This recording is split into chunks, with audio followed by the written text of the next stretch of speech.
You gotta avoid making these 4 mistakes with your Capital One Venture X card. There's very few feelings worse than missing out on free money and experiences that you're actually eligible for, and then learning after the fact that you paid too much, or even worse yet, you paid for a service that you were supposed to get for free. So the first mistake you want to avoid making with your Venture X card is not using all of your benefits. And I like to show you something that I just learned about for myself about Capital One. They will actually list out all of your benefits and give you updates on them. Let me show you the page. So once you log in and get to your homepage, all you have to do is go to View Rewards and then Benefits all the way to the right side. And now you're going to see a full list breaking down all the rewards, the laundry list of rewards that you get with the Venture X card. And then you can see it gives me a little indicator right here. It says fully credited for the annual travel credit, which is $300. So it even gives me an update right from this little hub interface. You can even break it down by category: travel, account management, dining, entertainment, rewards. So the first one you want to pay attention to is Priority Pass membership. If you click on that, you can actually enroll, and it says access to Priority Pass lounges after enrolling, and it's going to take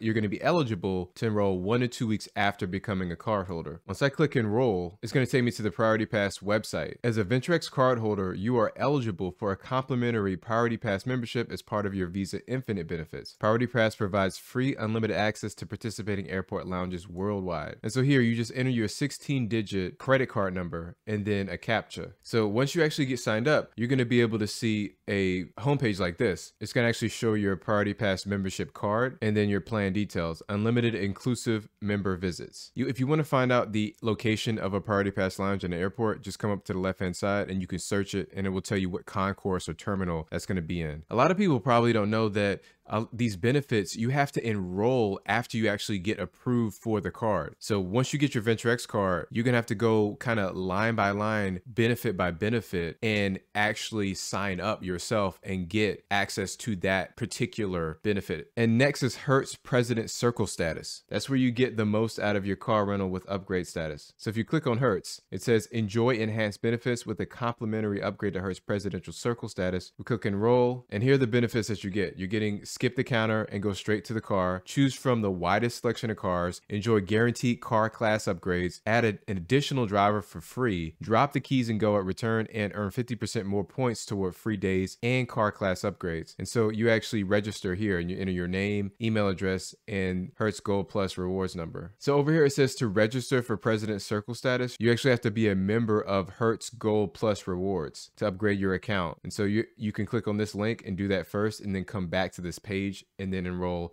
in Presidential Circle status. Next is the Capital One Premier Hotel Collection. So this actually was added just maybe like a few months ago, and this is kind of a new feature where they're giving you upgraded benefits for certain hotels in their collection. So if we go here, a Capital One Travel Premier Collection, you can learn more about it. So just like normal, you're earning 10x miles on Premier Hotel Collection bookings. You're getting $100 experience credit, daily breakfast for 2, so that's included in every booking, and then you can have a room upgrade when they have it available, and early check-in and late checkout, which is nice. This is something you should know about the experience credit, just to give you some more, shed more light on it. An experience credit can be redeemed on dining or spa purchases, but keep in mind, credit eligible purchases are determined and vary by each property. We recommend booking certain experiences like spa and dining in advance, and the hotel will provide more specific details about the experience credit at check-in. So you actually have to go to the hotel or call there prior to learn what's included in their particular experience category. It says make sure to charge eligible purchases to your room so the hotel can apply the experience credit at checkout. So credits cannot be applied to the room rate. When you check out, a front desk customer service representative will ensure the experience credit has been applied to eligible purchases made during your stay. So just to make sure that that experience credit does get applied, you want to use your Venture X card for the purchase by adding it to the bill for the room. The next benefit you got to use is global entry and TSA PreCheck. So check this out. You're getting $100 credit for this. So I always recommend going for global entry. you want to go for global entry because that actually includes TSA PreCheck. And so they actually have links to apply for either one right here. Once you click on learn more, all you have to do is simply use your eligible card, which is the VentureX in this case, to pay the application fee when you apply to become a member of either program. And finally, there's actually 3 major memberships that are kind of geared towards travel that you want to take a look at. But the main one that actually is easy to use,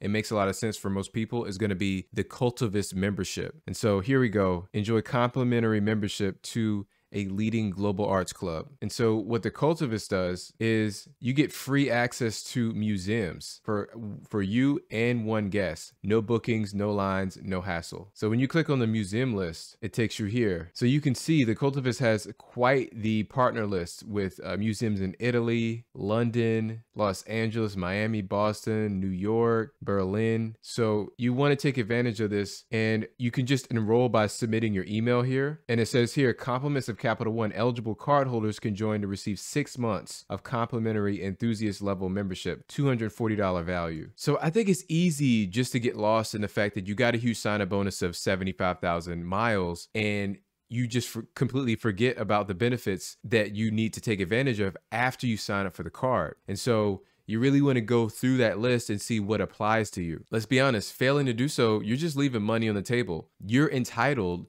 to those experiences, to those statement credits, and you should really take full advantage. Listen, if you're watching this and you don't already have the VentureX card, hit the link below to learn more about it. Personally, I'll be using it a lot this summer for travel with family, and I think you should take a serious look at it for yourself. So the next mistake you want to avoid making is not signing up authorized users to your account. You get up to 4 free authorized users that you can add to your VentureX account, and they will get a lot of your big benefits, especially for traveling. If you sign up family and trusted friends, they're going to be able to help you meet the sign up bonus, especially if you don't spend a lot. And then also they're going to be adding to your mile earnings on a monthly basis. And just so we're all clear on this, an authorized user is someone you add to your account without an additional application or credit check. They'll get a card with their name on it and share your line of credit. Authorized users can log in with their own credentials, view, download, and print their own purchases, and book through Capital One Travel, earn rewards if eligible. The authorized user must have a valid social security number and be over the age of 18 to qualify for online access. And so I just want to add this extra detail. It says whose credit score will be affected. Adding an authorized user won't impact your credit score. Only the usual factors like payment history and available credit do that. As long as you and your user use your card responsibly and make payments on time, these actions can have a positive impact. So this is actually a great hack to improve their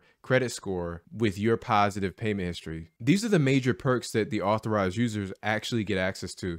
They're going to get a Priority Pass membership, and that's going to provide them with access to over 1,300 lounges around the world, and they're issued through Capital One. And those authorized users will be able to bring up to 2 guests into the lounges with them. They also get access to 100 plus Plaza Premium lounges, as well as Virgin Atlantic clubhouses in the United States. And they get access to the new Capital One lounges, which I think they have 2 at the moment, and they're working on a 3rd one. And that's including the ability to bring up to 2 guests in there as well. Really, no other premium travel card has this amount of benefits for authorized users at no additional cost. And that's really one of the strong reasons why I recommend it so hard and why I'm using it, even though I'm not really into annual fee cards. It just kind of is a no-brainer because it's giving you so much value, especially that you can extend to family and friends. So the next mistake you want to avoid making is failing to use your VentureX card to pay your cell phone bill. And so the reason you want to do that is because you're going to get cell phone protection.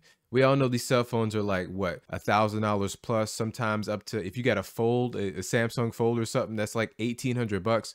So you want to be able to protect those phones at no additional cost. And that's what you're getting with this card. And so it says right here in the guidelines that telephone protection will provide coverage up to $800 per claim and a maximum of 2 claims per year at $1,600. And so you can actually, your cell phone is protected from theft and damage. So if somebody just steals the phone and you have no evidence or anything like that, they're going to be able to give you up to $800 to replace that phone. And take a look at this. there's only a $50 deductible. And so that's what I find is really important here, because if you look at one of the major carriers, how much the monthly cost of insurance is, it's going to be like $20 per phone for, a premium device. And so you can save 20 bucks a month right there. How much is that a year? That's like $240 in savings per year on device insurance. And usually those plans have a super high deductible, like it's going to be $100, $150. And here it's only $50. And it comes with the car for free. So I feel like this is something that you got to be using to pay your cell phone bill just to get that added benefit. So it says right here, just to give you some added information, how to file a cell phone protection claim. You have to do it within 60 days of the date of the damage or theft, and you want to call your benefit administrator at this number here. So the next big mistake you never want to make with the VentureX card is not applying and requesting for credit limit increases frequently. Just remember, you miss every single shot that you don't take. Increasing your credit limit is going to help increase your credit score in most cases, because instantly when you increase that limit, your credit utilization will go down in turn. And you want to keep that utilization below 10% in most cases. Remember, FICO score high achievers have below a 7% utilization. I personally keep my utilization at around 1 to 2%. And that's what I find was able to get me above that 800 FICO score into the 800 club. So if you take a look to request a credit limit increase with Capital One, you want to go to I want to, and then go down to request a credit line increase. So briefly, how to fill this out, how I would fill it out, and starting with the total annual income, you want to include every single thing that you possibly can. And it gives you even information. You can include full-time, part-time income, seasonal jobs, employment, interest, and dividends. That's key. So if you have stocks in an independent brokerage account, then you can use that. You can use retirement and public assistance. Also, you can use shared income. So this is a key that most people don't know, that you can use income from other people in your household that you may share bills with, accounts with. Maybe they give you money into your account. They maybe send it to you through Venmo, PayPal.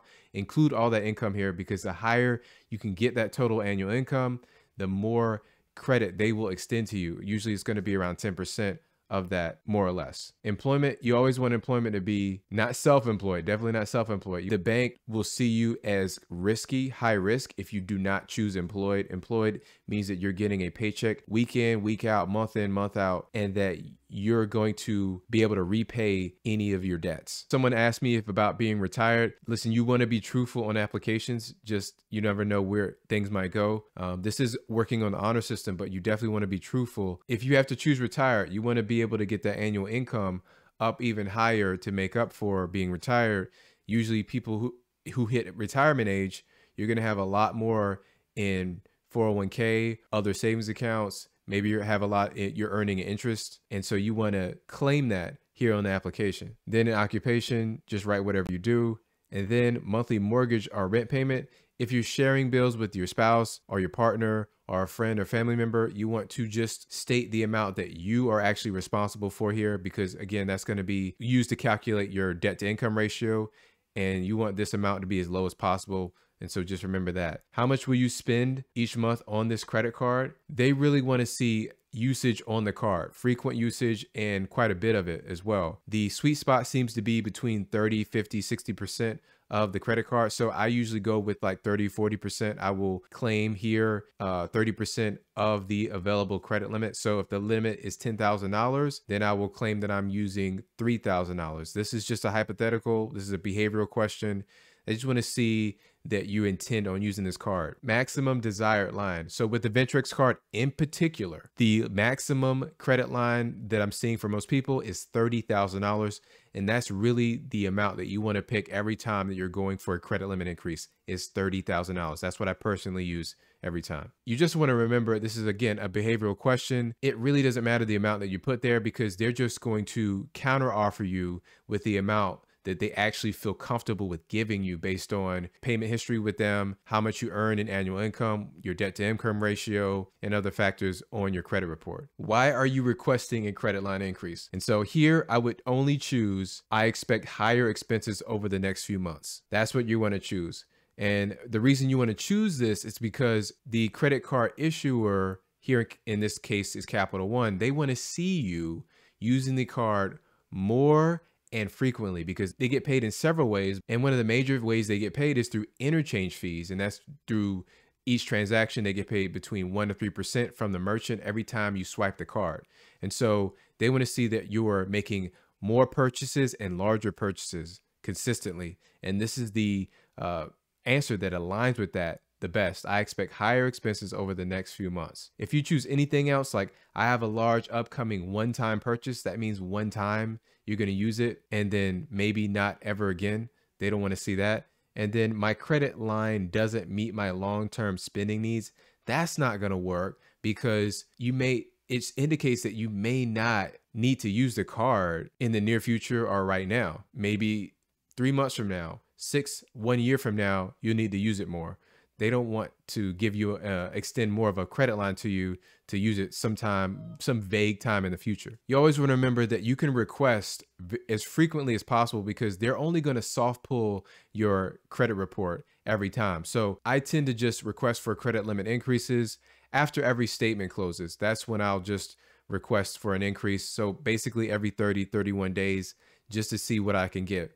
And so using that method, I've been able to get increases in back-to-back months or 2 months in between, which is surprising to a lot of people, but it is possible. And you just want to frequently ask for increases. It's not going to negatively do a hit to your score. If you like to reach higher limits with your Capital One credit cards, then check out this video next, where I show you the methods I use to increase my limits 3 times in 60 days.